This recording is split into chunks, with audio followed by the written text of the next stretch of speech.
السلام عليكم ورحمة الله وبركاته. أهلا بيكم في فيديو جديد.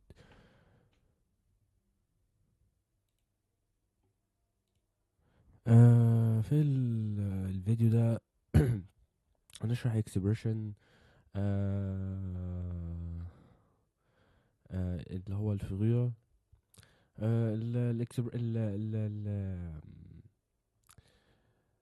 الصفات لما بتيجي بشكل المقارنة، زي مثلا ما اقول فغي، فغيرة، او شنيلة، شيرن، شيرنا، وهكذا. مش دايما بتدي معنى. لما نيجي نترجمها للعربي مثلا معنى آه يعني موجود في اللغة العربية، أو موجود في المصرية بشكل مباشر. يعني مثلا كلمة فقيرة دي مفيش كلمة يعني محدش بيقول أبدر، يعني أبدر، أو يعني بنقول بدري عن كده. يعني ده المقابل بتاعها أو أقرب حاجة ليها. او بالانجلش earlier than expected. يعني مثلا اول مثلا ich bin heute früher gekommen. Es ist früher nach Hause gegangen. Wir sind früher fertig. Ich bin früher gekommen, als ich wollte.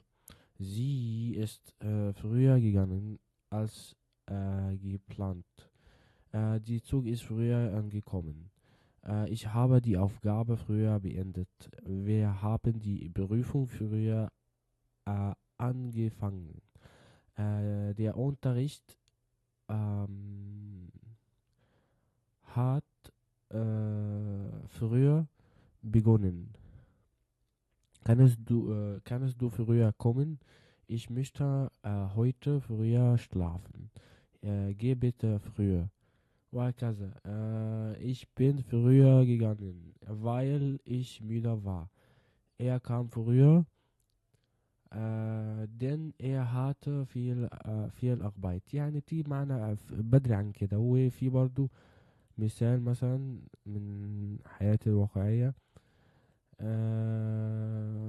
واحد آه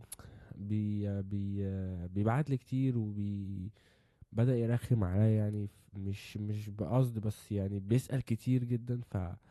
ف برد عليه مثلا اقول له مثلا Entschuldigung, ich hatte viel zu tun und konnte nicht früher antworten.